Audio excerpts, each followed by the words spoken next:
दोस्तों, बहुत समय पहले की बात है। किसी नगरी में एक युवक रहा करता था। युवक अपने संसारी जीवन में बहुत खुश था। उसके संसारिक जीवन में उसकी एक प्रेमिका भी थी, लेकिन किसी कारणवश उसने उसे धोखा दे दिया। उसके बाद युवक बहुत दुखी रहने लगा, बहुत निराश रहने लगा। उसका मन संसारी जीवन से उठ चुका था और वह अपने जीवन को पूरी तरह से बदल देना चाहता था। एक दिन उसे पता चला कि महात्मा बुद्ध उसी के गांव में ठहरे हुए हैं। वो उनके पास पहुंचा और उनसे कहने लगा, हे बुद्ध, मुझे अपनी शरण में ले लीजिए। मैं आपका भिक्षु बनना चाहता हूँ। मेरा मन अब इस संसारी जीवन में नहीं लगता। मैं इस संसारी जीवन से ऊब चुका हूँ। मुझे अपना भिक्षु बना लीजिए।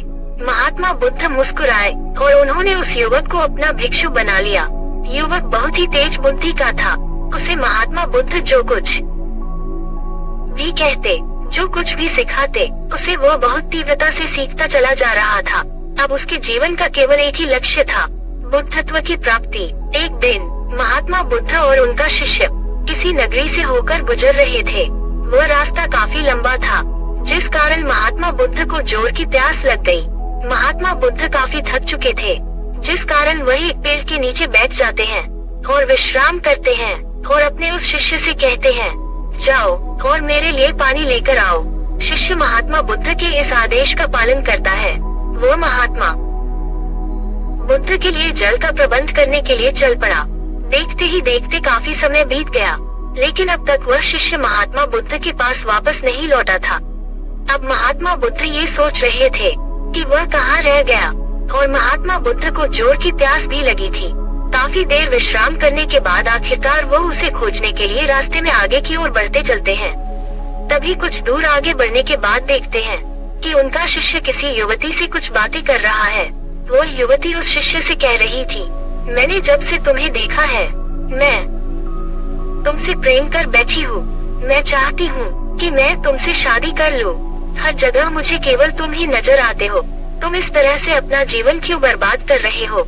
तुम अभी जवान हो, तुम काफी सुंदर भी दिखते हो, तो इस तरह से दर दर ठोकर खाकर भिक्षा मांगने का क्या अर्थ? इससे अच्छा है तुम मेरे साथ चलो। मेरे पिताजी बहुत अमीर हैं, उनके पास बहुत पैसा है। हम दोनों मिलकर अपना संसार बनाएंगे और खुश रहेंगे। जब तुम मेरे साथ चलोगे तो तुम देख पाओगे कि मेरे पास एक बड़ा घर है, नौकर हैं, और तुम्हारे पास मेरी जैसी सुंदर पत्नी भी होगी, और फिर कुछ ही सालों बाद हमारे कुछ बच्चे भी हो जाएंगे। इसी प्रकार हमारा जीवन खुशियों से हमेशा भरा रहेगा। आखिर तुम इतना दुख क्यों उठा रहे हो? महात्मा बुद्ध के साथ रहकर तुम्हें केवल दुख ही मिलेगा। तुम अपने जीवन को यूं ही व्यर्थ जाया न करो। अभी तो तुम्हारे यहाँ की तुम्हारा पूरा जीवन पड़ा हुआ है। तुम मेरे साथ शादी कर लो, हम अपने जीवन को बड़ी खुशहाली के साथ बिताएंगे। उस युवती की ये सारी बातें सुनकर भी वशिष्ठ चुपचाप रहे। उसने अपना जलपात्र लिया और पीछे की और मुड़कर महात्मा बुद्ध की ओर चल पड़ा। जैसे ही युवा पीछे मुड़ा तो उसने देखा कि महात्मा बुद्ध ठीक उसके पीछे ही खड़े थे। महात्मा बुद्ध ने अपने उस शिष्य से जलपात्र लिया और उसका पानी पीकर अपनी प्यास बुझाई। पानी पी लेने के बाद महात्मा बुद्ध और शिष्य वापस आश्रम की ओर लौट गए, लेकिन युवती वहीं खड़ी होकर उसी को निहारती रही। पर उस शिष्य ने एक बार भी उस युवती को पलटकर नहीं देखा। महात्मा बुद्ध यूं तो सब कुछ जानते थे, लेकिन उन्होंने एक बार भी उसी से कुछ नहीं कहा, क्योंकि वह चाहते थे कि वह अपने रास्ते का दिया खुद बने। वह अपने आप ही यह समझ जाए कि उसके साथ क्या हो रहा है। दूसरी तरफ वशिष्ठ अब बहुत बेचैन रखने लगा था। उसका मन किसी काम में नहीं लगता था। उसकी बुद्धि अब काम नहीं कर पा रही थी। उसे यह समझ नहीं आ रहा था कि उसने ऐसा जीवन क्यों चुना। वह अपने जीवन को यूं ही व्यर्थ क्यों जाया कर रहा है, जबकि उसके सामने तो उसका पूरा जीवन अभी बाकी है। उसे तो उस युवती के साथ घर बसा लेना चाहिए, उसके साथ शादी कर लेनी चाहिए, क्योंकि उसके पिता के पास अच्छी खासी संपत्ति है। उसके जीवन में कभी कोई दुख नहीं आएगा, और महात्मा बुद्ध जी के पास रहकर तो उसे हर वक्त मेहनत करनी पड़ेगी, भिक्षा मांगनी पड़ेगी, लोगों के साथ अच्छे से व्यवहार करना होगा। वो मन ही मन ये सब कुछ सोच रहा था कि यह भी कोई जीवन है। ये जीवन हमें कितनी मुश्किलों से प्राप्त होता है, और यह जीवन हमें केवल एक बार ही मिलता है, तो क्यों न इसे भरपूर जिया जाए, इस जीवन का भरपूर उपयोग किया जाए। धीरे धीरे उस युवती की सारी बातें उस शिष्य के मन पर हावी हो चुकी थी। और अब उस शिष्य के मन में उस युवती की सारी बातें गूंज रही थी और उसके दिमाग में कई सारे विचार उत्पन्न हो रहे थे। अब उस शिष्य का मन महात्मा बुद्ध की किसी भी शिक्षा या किसी भी साधना में नहीं लगता था। महात्मा बुद्ध अपने शिष्य की इस दशा से भली भांति परिचित थे, लेकिन वो उससे कुछ नहीं कहते, क्योंकि वह चाहते थे कि उसमें खुद से वह समझ उत्पन्न हो जिससे वह इस परिस्थिति का सामना कर सके और बुद्धत्व की ओर आगे बढ़ सके। जिस कारण महात्मा बुद्ध अपने शिष्य की मनोदशा देखकर भी शांत रहते हैं। उधर दूसरी तरफ वशिष्ठ अब साधना करना भी छोड़ चुका था। ना ही वह भिक्षा मांगने जाता और ना ही आश्रम के किसी भी काम में अपना हाथ बटाता। वह चुपचाप केवल एकांत में बैठा रहता और उसी युवती के ख्यालों में खोया रहता है। ये सब देखकर महात्मा बुद्ध अब ये समझ चुके थे कि उनका शिष्य अपने मार्ग से भटक चुका है। अब उसके मन में दो ढाई उत्पन्न हो चुकी है। उसके मन में तरह तरह के विचार उत्पन्न हो चुके हैं और जो व्यक्ति एक बार असमंजस में पड़ जाता है, जिसके मन में दुविधा उत्पन्न हो जाती है, यह नहीं समझ पाता कि उसे किस ओर जाना चाहिए। इसी कारणवश उसको भी अब कुछ समझ नहीं आ रहा था। उसका मन लोभ और लालच की ओर भाग रहा था, जिस कारण वह हमेशा उस युवती के ख्यालों में खोया रहता, उसी के बारे में और दिन रात सोचता रहता। और ऐसे व्यक्ति कभी अपने लक्ष्य को प्राप्त नहीं कर पाते। ये सब कुछ देखकर महात्मा बुद्ध ने अपने उस शिष्य से कहा, भांते अपने मन को काबू में करो, अपने विवेक का इस्तेमाल करो, अपने बोध को जगाओ, क्योंकि जो मन राग और द्वेष से भरा हुआ है वह किसी भी लक्ष्य को प्राप्त नहीं कर सकता। भटका हुआ मन कहीं नहीं रहता। यदि तुम इसी तरह से अपना जीवन व्यतीत करना चाहते हो तो तुम कभी भी अपने लक्ष्य को प्राप्त नहीं कर सकोगे। अपने मन पर नियंत्रण करो, अपने मन को वश में करो। महात्मा बुद्ध के मुख से ये सारी बातें सुनकर एक बार फिर उस शिष्य को अपना लक्ष्य याद आया। एक बार फिर अपने लक्ष्य की ओर आगे बढ़ने के लिए तैयार हो जाता है। उसे यह समझ में आ चुका था कि गलती कर रहा था और अपने मार्ग से भटक चुका था। वह पहले ही इन चक्करों में पड़ चुका है, धोखा खा चुका है। वह ये सब कुछ जानता है कि संसारी जीवन में कुछ नहीं रखा। जो सुख हमें दिखता है वह केवल ऊपरी है, लेकिन जो जीवन मैंने जिया है इसमें सच्चे सुख की प्राप्ति करूंगा। उसे अपना लक्ष्य फिर याद आया। मुझे तो ज्ञान की प्राप्ति करनी है और बस मेरा एक ही लक्ष्य है और मैं अपने लक्ष्य को प्राप्त करके ही रहूंगा। अपनी गलती का एहसास के बाद को वापस अपनी साधना में लग गया। ऐसे ही कई दिन बीत गए। तभी एक दिन वशिष्ठ एक बार फिर से भिक्षाटन के लिए उस गांव की ओर गया। तभी एक बार फिर वही युवती उस शिष्य का रास्ता रोक लेती है और उससे कहती है, मैं तुम्हारा इतने दिनों से इंतजार कर रही थी, तुम कहाँ चले गए थे? मुझे तुम्हारी बहुत याद आ रही थी। तुमने बहुत देर कर दी। अब हमारे पास ज्यादा समय नहीं है। मैं तुमसे आखिरी बार मिलने आई हूँ और आखिरी बार तुमसे यह पूछना चाहती हूँ कि क्या तुम मुझसे शादी करोगे या नहीं। सोच लो, क्योंकि यह तुम्हारे पास अंतिम मौका है। सोच समझकर जवाब देना। आखिर तुम इस तरह के फटे पुराने वस्त्र पहनकर अपना जीवन कैसे व्यतीत करोगे? इस तरह से दर दर भटक भिक्षा मांगकर अपने जीवन में तुम क्या हासिल करना चाहते हो? मेरे साथ चलो, मैं तुम्हें एक से एक वस्त्र दूंगी जैसे राजा महाराजा पहनते हैं, और तब तुम्हें ये भिक्षा मांगने की भी कोई जरूरत नहीं पड़ेगी। ये जो तुम्हारे गुरु भाई है, यहाँ तक कि महात्मा बुद्ध, इन सभी को तो भिक्षा दे सकोगे। तुम्हारे पास वो सारी सुख सुविधाएं होंगी। तुम सबसे बड़ी और महान बन सकोगे। एक बार मेरी तरफ देखो, क्या मैं सुंदर नहीं हूँ? क्या तुम्हें यह नहीं लगता कि मैं तुमसे प्रेम करती हूँ? मैं तुम्हारे प्रेम की प्यासी हूँ और मुझे केवल तुम्हारा ही इंतजार है।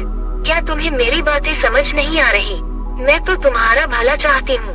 मैं चाहती हूँ तुम मेरे साथ शादी कर लो, पर तुम्हारे पास वो सारी सुख सुविधाएं होंगी जो किसी राजा महाराजाओं के पास होती है। तुम सबसे अधिक धनवान हो जाओगे, तुम सबसे अधिक बलवान हो जाओगे, और तो और मेरे जैसी सुंदर युवती भी तुम्हारे पास होगी। आज मैं तुम्हारे पास इसलिए आई हूँ क्योंकि यह अंतिम मौका है। मेरे माता पिता ने मेरा विवाह कहीं और तय करने का निश्चय ले लिया है, लेकिन मैं तुमसे प्रेम करती हूँ और तभी से विवाह करना चाहती हूँ। एक बार सोच समझकर देख लो, फिर तुम्हें कभी ऐसा मौका नहीं मिलेगा, ना ही कोई ऐसी युवती मिलेगी। मैं तुम्हारे बारे में सोचती हूँ, तुमसे प्रेम करती हूँ। एक बार यह मौका हाथ से चला गया तो फिर दोबारा लौट कर नहीं आएगा। शिष्य ने कुछ नहीं कहा तो चुपचाप उस युवती की सारी बातें सुनता रहा। लेकिन युवती की सारी बातें सुनने के बाद उसका मन एक बार फिर विचलित हो गया, इधर उधर भटकने लगा। अब उसके मन में यह विचार उत्पन्न होने लगा कि अब तक तो मेरे पास कुछ नहीं था, लेकिन यदि मैं इस युवती से शादी कर लेता हूँ तो मेरे पास सब कुछ हो जाएगा। मैं एक धनवान और एक अमीर इंसान बन जाऊंगा। मेरे पास भी वो सारी सुख सुविधाएं होंगी, लेकिन मेरे पास निर्णय करने के लिए अब केवल कुछ ही समय बचा हुआ है। यदि मैंने जल्द ही कोई निर्णय न लिया तो मेरे हाथों से सब कुछ छिन जाएगा। मैं सब कुछ खो बैठूंगा, जिस कारण वह बिना भिक्षा मांगे ही वापस आश्रम की ओर लौट आता है। लेकिन महात्मा बुद्ध उसकी मनोदशा समझ रहे थे। उनकी नजर उस पर बनी हुई थी। वह अपने शिष्य की हर बात से भली भांति परिचित थे, लेकिन अब भी महात्मा बुद्ध उससे कुछ नहीं कहते। वह चाहते थे कि वह इस परिस्थिति को खुद समझ सके, अपने मार्ग में आने वाली इन तकलीफों का सामना खुद करे। पर दूसरी तरफ उसका मन पूरी तरह से विचलित हो चुका था। उसे लग रहा था मानो उसके हाथों से कुछ छूटा जा रहा है। वह कुछ खो बैठेगा। उसका गला सूखा जा रहा था, मानो उसके प्राण निकलने वाले हो। उसकी बुद्धि ने अब काम करना बंद कर दिया था। उसके मन में तरह तरह के विचार उत्पन्न हो रहे थे। उसके मन में लालच आ चुका था। यदि उसने उस युवती से शादी कर ली, उसके पास वह सारी सुख सुविधाएं हो जाएगी जो वह अपनी संसारी जीवन में चाहता था, और वह अपने जीवन को खुशी और खुशहाली तौर पर बिता सकेगा। उसके जीवन में और कोई दुख नहीं होगा और वह उस युवती के साथ हमेशा खुश रहेगा। उसका मन चारों दिशाओं में नाचता फिर रहा था। एक ओर उसे महात्मा बुद्ध दिखाई पड़ रहे थे, तो दूसरी ओर सुंदर युवती नजर आ रही थी, और वह उस युवती के लिए, उन सुख सुविधाओं के लिए महात्मा बुद्ध को छोड़ने के लिए तैयार था। उसने सोचा कि यदि मैं महात्मा बुद्ध से अपने मन की बात बता देता हूँ, यदि मैं उनसे अपनी इस समस्या का समाधान मानता हूँ, तो वह कुछ न कुछ ऐसा अवश्य कह देंगे जिससे मेरा मन शांत हो जाएगा, और फिर मैं उस युवती से शादी नहीं कर पाऊंगा और उन सभी सुख सुविधाओं से भी दूर हो जाऊंगा। कुछ न कुछ कह मुझे अवश्य ही रोक लेंगे। उसके मन में ऐसे कई विचार उत्पन्न हो रहे थे, जिस कारण उसके मन में उथल पुथल मची हुई थी। लेकिन उसने ये तय कर लिया था कि वह उस युवती से अवश्य शादी करेगा, तभी उसका जीवन खुशहाली से भर जाएगा। जिस कारण तो महात्मा बुद्ध को छोड़ने के लिए तैयार था, और यह भी सोच लिया था वह बिना कुछ कहे रात्रि के समय महात्मा बुद्ध को छोड़कर चला जाएगा। तभी अचानक महात्मा बुद्ध उसके पास आए और अपने उस शिष्य से बड़े ही साधारण तौर पर कहते हैं, भानते चलो, हमें कहीं जाना है। इतना कहकर महात्मा बुद्ध और उनका शिष्य एक मार्ग पर आगे की ओर चल पड़ते हैं। महात्मा बुद्ध के हाथों में एक सोने का पिंजरा था। वह पिंजरा लिए हुए महात्मा बुद्ध और उनका शिष्य उस मार्ग पर आगे की ओर बढ़ते चले जा रहे थे। धीरे धीरे काफी समय बीत चुका था और आखिरकार महात्मा बुद्ध और उनका शिष्य उस जगह पर पहुंच गए जहां पर बहुत सारे पंछी उड़ रहे थे। वह दाना चुन रहे थे। तभी महात्मा बुद्ध मुस्कुराए और उन्होंने वह पिंजरा वही जमीन पर रख दिया और कहने लगे, आओ पक्षियों, मैं तुम्हारे लिए सोने का पिंजरा लाया हूँ। आओ और इसके अंदर आकर बैठ जाओ, क्योंकि इस पिंजरे में तुम्हें सारी सुख सुविधाएं मिलेंगी जो तुम चाहते हो, खाना पानी और जो कुछ भी तुम्हें चाहिए। अब से तुम्हें ढूंढने और भटकने की कोई आवश्यकता नहीं पड़ेगी। आओ और इस पिंजरे में बैठ जाओ। लेकिन कोई भी पक्षी पिंजरे में नहीं आए। वशिष्ठ चुपचाप ये सब देख रहा था। तभी महात्मा बुद्ध ने एक बार फिर उन पक्षियों की ओर इशारा करते हुए कहा, आओ पक्षियों, इस सोने के पिंजरे में बैठ जाओ। अब से तो मेहनत करने की कोई आवश्यकता नहीं है, तो दाना पानी हमेशा मिलता रहेगा। तुम्हारी सेहत का भी पूरा ध्यान रखूंगा। बस तुम इसमें आओ और बैठ जाओ। ये पिंजरा बहुत कीमती है, सोने का है। तुम्हें पर सारी सुख सुविधाएं मिलेंगी जो तुम चाहते हो। ऐसा पिंजरा तुमने आज तक नहीं देखा होगा। आखिर तुम लोग कब तक अपना जीवन ऐसे ही जीते रहेंगे? सुबह उठकर खाने के लिए यहाँ से वहाँ दौड़ती हो, उधर भटकते रहते हो, इतनी कड़ी मेहनत करते हो, तब जाकर तो भरपेट दाना मिल पाता है, तब जाकर तो अपने लक्ष्य को प्राप्त कर पाते हो। पर यहाँ इस पिंजरे में तुम्हें कुछ करने की कोई आवश्यकता नहीं है। इस पिंजरे में तुम्हें तुम्हारी जरूरत की हर वो चीज उपलब्ध मिलेगी जो तुम चाहते हो। सब कुछ तुम्हारे कदमों में होगा। बस एक बार इस पिंजरे में आकर बैठ जाओ। इतना कहकर महात्मा बुद्ध शांत हो गया और देखने लगे कि क्या कोई पक्षी पिंजरे में आता है या नहीं। लेकिन देखते देखते काफी समय बीत गया और कोई भी उस पिंजरे में आकर नहीं बैठा। ये सब वशिष्ठ चुपचाप खड़ा होकर ध्यानपूर्वक देख रहा था। तभी महात्मा बुद्ध ने अपने उस शिष्य से बड़ी ही विनम्रता से कहा, भंते, जो अपने लक्ष्य को जानते हैं, जो अपने लक्ष्य के लिए जीते हैं, वो कभी भी रास्ते से नहीं फटकते, फिर चाहे उन्हें कोई भी कितना भी लालच क्यों न देते। जैसे ये पक्षी, इन पक्षियों को स्वतंत्रता पसंद है और यह कभी कैद नहीं होना चाहते। मैंने उनके सामने ये सोने का पिंजरा रखा है और साथ ही सारी सुख सुविधाएं भी देने का वचन दिया है, लेकिन फिर भी यह सोने के पिंजरे को देखकर भी इसमें आने के लिए तैयार नहीं है, क्योंकि उन्हें अब की स्वतंत्रता पसंद है और वह अपने हिसाब से अपने जीवन को जीना चाहते हैं। और ऐसा कोई भी प्राणी नहीं होगा जो पिंजरे में रहकर अपना जीवन व्यतीत करना चाहे, लेकिन हम मनुष्य ही एकमात्र जीव है जिन्हें पिंजरे में रहना अत्यधिक पसंद है। हम जानबूझकर ऐसे सोने के पिंजरे में कैद होना चाहते हैं, क्योंकि हम हमेशा लालच और लोभ के पीछे भागते रहते हैं।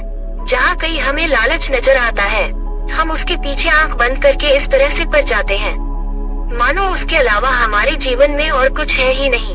लेकिन जब हमारी आंखें खुलती हैं, तो हमें फिर वही अंधकार नजर आता है। जिस प्रकाश की हम चले थे, उस प्रकार से हम फिर से एक बार कोसों दूर नजर आते हैं। आगे महात्मा बुद्ध अपने उस शिष्य को समझाते हुए कहते हैं, भंते, एक बार गलती करना ठीक है, लेकिन बार बार एक ही गलती को दोहराना अच्छी बात नहीं। इससे ये समझ में आता है कि तुम्हारा बोध अभी नहीं जागा है और जिस समाज में तुम रह रहे हो, उस समाज का भी उदय अभी तक नहीं हुआ है। तुम्हें अभी भी अपने मन को काबू में करना सीखना होगा। तुम्हारे मन पर तुम्हारा कोई नियंत्रण नहीं, तुम्हारा मन अभी भी लालच और लोभ के पीछे आंख बंद करके भागता जा रहा है। महात्मा बुद्ध इतना कहकर शांत हो गए और उस शिष्य को भी अपनी इस गलती का एहसास हो गया। उसने महात्मा बुद्ध से क्षमा मांगी और उनके चरणों में जा गिरा और कहने लगा, आपका बहुत बहुत धन्यवाद, आपने मेरी आंखें खोल दी। मैं अपने लक्ष्य से भटक चुका था। मैंने अपने संसारी जीवन में पहले भी इस तरह के धोखा खाए थे, लेकिन फिर भी न जाने क्यों मैं उस गलती को फिर से दोहराने चला था। मैं फिर से वही दुख और वही जीवन अपनाने चला था, जिसमें केवल अंधकार है, जिसमें केवल धोखा है। तभी आगे वह शिष्य महात्मा बुद्ध से कहता है, हे बुद्ध, हम अपनी राह से भटक जाते हैं। हम अपने लक्ष्य को प्राप्त करने से पहले मार्ग में आने वाले इन लालच और लोभ के पीछे क्यों पड़ जाते हैं? जब मन में संशय होता है, तब हमारे मन में इस प्रकार के विकार उत्पन्न होने लगते हैं, लालच, लोभ, द्वेष। और एक बार हमारे मन में यह विकार उत्पन्न हो गए, तो हम कभी भी भटक सकते हैं और इसके कारण हम अपने लक्ष्य से भी कोसों दूर हो जाते हैं। लेकिन इनसे बचा जा सकता है अपने विवेक का इस्तेमाल करके, अपने विवेक का उदय करके, अच्छी समझ का विकास करके, मन को स्थिर करके और अपने रास्ते पर लगातार आगे बढ़ते हुए हम अपने लक्ष्य तक अवश्य पहुंच सकते हैं। जो व्यक्ति यह जानता है कि उसके जीवन का क्या लक्ष्य है और उसने अपने जीवन में जो लक्ष्य निर्धारित किया है, यदि वह उसके प्रति पूरी तरह तत्परता से कार्य करता है, यदि उसने ये ठान लिया है क्योंकि अपने उस लक्ष्य को हासिल करना ही है, तो वह कभी अपने मार्ग से नहीं भटकता और अपने लक्ष्य को प्राप्त करके ही रहता है। फिर चाहे उसके लक्ष्य की राह में कितनी भी जटिल परिस्थितियां क्यों न उत्पन्न हो जाए, कितना भी लालच उसे कोई क्यों न दे दे, लेकिन वह अपने मार्ग से नहीं भटक सकता, क्योंकि उसने अपने मन पर नियंत्रण पा लिया है और वह विषम से विषम परिस्थितियों का सामना भी करने के लिए तैयार है। दोस्तों, हमारे जीवन में भी कुछ ऐसा ही होता है। हम अपने लिए एक लक्ष्य तो निर्धारित कर लेते हैं, लेकिन उस लक्ष्य को प्राप्त करने के लिए जो मेहनत, लगन और तत्परता चाहिए होती है, उसे हम निरंतर नहीं बना रख पाते, जिस कारण हम अपनी मार्ग से भटक जाते हैं। हम हमेशा केवल एक ही बात सोचते हैं कि हम तो इस लक्ष्य को प्राप्त करके ही रहेंगे, लेकिन जैसे जैसे समय बीतता जाता है, कुछ समय के बाद ही हमें यह एहसास होने लगता है, हमारे मन में ये संशय उत्पन्न होने लगता है कि लक्ष्य तो बहुत कठिन है, हम भला इसे कैसे प्राप्त करेंगे, ये तो मेरे बस में ही नहीं, इस लक्ष्य को तो बड़े बड़े लोग नहीं प्राप्त कर सके, तो मैं भला कैसे प्राप्त करूँगा। ऐसे लक्ष्यों को तो केवल अमीर लोग, पैसे वाले लोग ही प्राप्त कर पाएंगे, क्योंकि उनके पास अपार संपत्ति है, जिसका इस्तेमाल करके वह इस लक्ष्य को चुटकियों में प्राप्त कर सकते हैं। लेकिन मेरे जैसा इंसान भला इस लक्ष्य को कैसे प्राप्त कर पाएगा? इसी प्रकार हमारे मन में ये संशय उत्पन्न हो जाता है कि हम इस लक्ष्य को प्राप्त नहीं कर सकते हैं और हम अपने अंदर की कमियों को बाहर निकालने लगते हैं, अपने अंदर की कमियों को ढूंढने लगते हैं, जिस कारण हमारा आत्मविश्वास डगमगाने लगता है और तब हम तरह तरह के विकारों में उलझ जाते हैं और उसके बाद हम कभी अपने लक्ष्य को प्राप्त नहीं कर पाते। और जब हम कुछ इस प्रकार सोचने लग जाते हैं तब हमारा मन भी हमें यही समझाने में लग जाता है कि तुम इस कार्य को नहीं कर सकते, ये तो कार्य बहुत जटिल है, न तो तुम्हारे पास इतनी सुख सुविधाएं हैं कि तुम इस लक्ष्य को प्राप्त कर सको और न ही तुम्हारे अंदर वो ताकत है, वही मन है जिससे तुम इस लक्ष्य को प्राप्त कर पाओगे। लेकिन उस वक्त हम ये भूल जाते हैं कि हमारे अंदर या इस संसार में हर किसी के अंदर वह शक्ति है, वह ताकत है जिससे आप बड़े से बड़े लक्ष्य को हासिल कर सकते हैं। हो सकता है कि इसमें थोड़ा समय लगेगा, हो सकता है कि इसमें आपको अत्यधिक मेहनत करनी पड़े, लेकिन आप उस लक्ष्य को प्राप्त कर सकते हैं। अब आप ये सोच रहे होंगे कि किसी के पास अपार धन है तो वह तो उस लक्ष्य को जरूर और बड़ी संस्था से हासिल कर सकता है, लेकिन आप ये भूल चुके हैं कि सुख सुविधाओं से हर लक्ष्य को प्राप्त नहीं किया जा सकता। उसके लिए तो आपके कर्मों की जरूरत है, आपकी मेहनत, लगन और तत्परता की आवश्यकता है, निरंतर आगे बढ़ते रहने की आवश्यकता है, अपने अंदर कमजोरियों की जगह अपने अंदर के साहस और हिम्मत को देखने की आवश्यकता है। और जब आप सकारात्मक नजरिए से अपने अंदर की उस क्षमता को देख पाते हैं तो आपको वह सब कुछ भी आसानी से मिल जाता है जो उस लक्ष्य को प्राप्त करने के लिए आवश्यकता होती है। आप बड़ी से बड़ी मुश्किलों का सामना करने के लिए पूरी तरह तैयार होते हैं, फिर चाहे परिस्थितियाँ कितनी भी जटिल क्यों ना हो, आप उन परिस्थितियों का सामना करके अपने लक्ष्य को अपनी ओर खींच ही लाएंगे। और यदि मान भी लीजिए कि आपको आपके लक्ष्य को प्राप्त करने के लिए आपको वह सुख सुविधाएं न मिल पाई, तब भी क्या हुआ, आपकी मेहनत और लगन आपके उस लक्ष्य को आपके पास खींच ही लाएंगे और इससे आपका बुद्धत्व ही बढ़ेगा, उसी के साथ आपकी समझ भी बढ़ेगी, आपकी हिम्मत भी बढ़ेगी, आपका हौसला भी बढ़ेगा और आप उतने ऊंचाइयों तक अपने आप को ले जाने में सक्षम बन पाएंगे। और जैसे जैसे आपके अंदर की समझ, ये हौसला, ये ताकत विकसित होती जाएंगी, आप और भी ऊंचाइयों को पाने के लिए सक्षम बन पाएंगे और तब आपके लिए कुछ भी पाना नामुमकिन नहीं होगा, बल्कि किसी भी चीज को पाने के लिए आप तत्पर रहेंगे और नामुमकिन को मुमकिन कर दिखाना यह आपकी आदत बन जाएगी और आप तब किसी भी लक्ष्य से पीछे नहीं हटेंगे, बल्कि उस लक्ष्य को प्राप्त करने के लिए जो भी आपके अंदर क्षमता है उसे बाहर निकालेंगे और उस लक्ष्य की ओर पूरे दृढ़ संकल्प के साथ आगे की ओर बढ़ते चले जाएंगे।